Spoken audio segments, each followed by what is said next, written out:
In February 1637, a man walked into an auction house in Haarlem, Netherlands, clutching a contract for a single tulip bulb. 1 month earlier, that piece of paper was worth 10,000 guilders, the price of the finest mansion on Amsterdam's grandest canal. But on this day, nobody bid. He lowered the price. Still nothing. By the end of the week, that contract was worth less than an onion. Across the Dutch Republic, fortunes evaporated overnight. Working families who had mortgaged their homes lost everything. Merchants who controlled Europe's most sophisticated economy were left holding worthless paper. This was Tulip Mania, history's first recorded financial bubble. To understand how the most sophisticated traders on earth lost their minds over flowers, you need to understand the Dutch Republic in the 1630s. This was the Dutch Golden Age. The Dutch had just won independence from Spain after 80 years of war. Amsterdam had become the financial capital of the world. Dutch ships controlled global trade routes. The Dutch East India Company was the world's first multinational corporation. The middle class was booming. For the first time in history, ordinary craftsmen had disposable income beyond survival. But the Dutch were Calvinist Protestants. Their religion condemned flashy displays of wealth. You couldn't wear gold chains or build palaces without being judged as sinful. The wealthy needed a way to display status that didn't violate religious norms. They found it in gardens. A beautiful garden was appreciating God's creation. And nothing made a garden more prestigious than tulips. These flowers had arrived from the Ottoman Empire in the late 1500s. Turkish sultans had cultivated them for centuries. When Dutch botanists brought them west, they became curiosities among the wealthy. But tulips were temperamental, requiring years of careful breeding. By the early 1600s, a wealthy merchant might pay 50 guilders for a beautiful bulb. Expensive, but not insane. Then, in the 1630s, something extraordinary happened. A virus began infecting tulip bulbs across the Netherlands. This virus created stunning, unpredictable color patterns. Solid-colored tulips suddenly bloomed with flames of contrasting colors. Red streaks on white petals, purple feathers on yellow backgrounds, colors that shouldn't exist in nature. These broken tulips became objects of obsession. The most coveted was the Semper Augustus, a white tulip with blood-red flames. Only 12 existed in all of the Netherlands. Owning rare broken tulips became the ultimate status symbol. Dutch painters immortalized them in masterpieces. Poets wrote elaborate verses. The tulip had become a symbol of wealth and social position. At first, tulip trading remained confined to wealthy collectors. Prices were high but rational. But by 1635, dynamics shifted. The plague had swept through the Netherlands, killing thousands. Survivors were flush with inherited wealth and desperate to celebrate being alive. Money was cheap. Credit was easy. And tulips began to look like investments. Professional traders started buying tulip bulbs not to plant but to resell. They noticed tulip prices kept rising. A bulb purchased for 100 guilders could be sold for 120 guilders months later. That was 20% profit, far better than other investments. Word spread. By late 1636, you had bakers, weavers, and laborers trading tulip contracts in taverns every night. They weren't buying tulips to grow, they were buying to flip. Tulip bulbs can only be safely moved during summer when they're dormant, but speculators wanted to trade year-round. So they created paper contracts for future delivery of bulbs.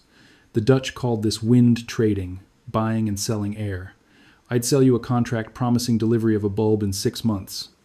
You'd give me a promissory note, but you never wanted the bulb. You wanted to sell that contract to someone else at a higher price. The same bulb might change hands 20 times on paper before anyone touched it. This was the world's first derivatives market, and it was completely unregulated, just verbal agreements exchanged in taverns. But prices kept climbing.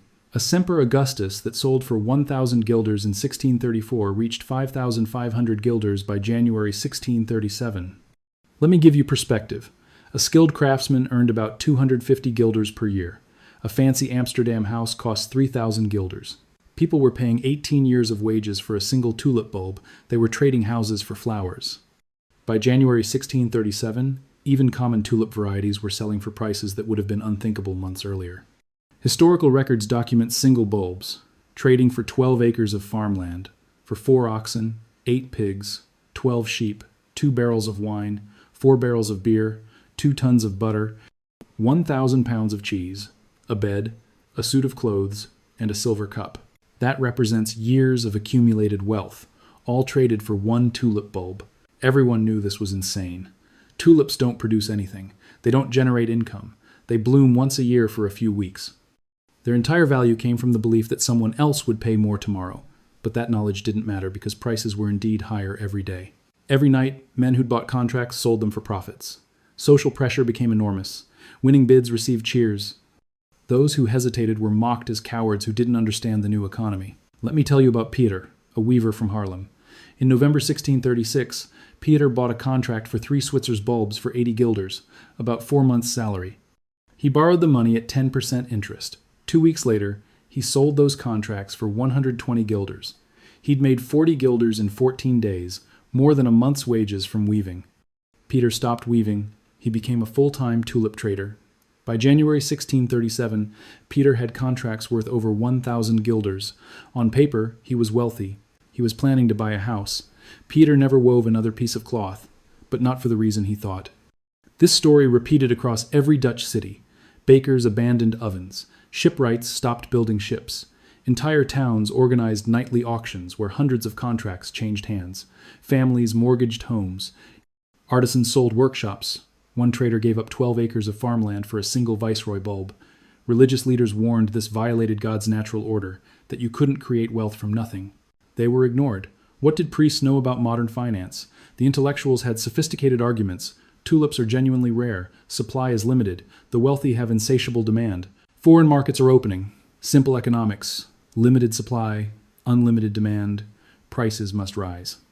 By January 1637, speculation had reached terminal velocity. Tulip prices increased 5-fold, then 10-fold in just weeks. Taverns were packed every night with hundreds trading contracts. Some bulbs changed hands 5 times in a single evening. Nobody was actually growing tulips anymore. The entire market had become pure speculation, divorced from actual flowers. Then February 3rd, 1637 arrived. In Haarlem, a routine tulip auction began. The room was packed.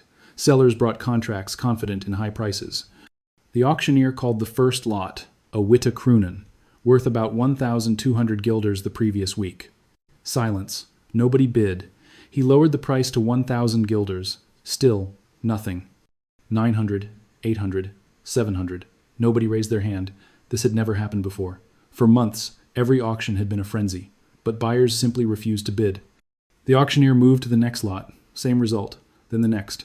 One by one, sellers watched lots go unsold. Some lowered prices dramatically. Nothing. The buyers sat there, arms crossed. Something fundamental had broken. The collective belief had shattered. Nobody knows exactly why that night was different. Maybe someone important decided to sell instead of buy. Maybe buyers realized this was unsustainable madness. But it didn't matter why. Word spread through Haarlem that night. By morning, panic hit Amsterdam. By noon, other cities knew.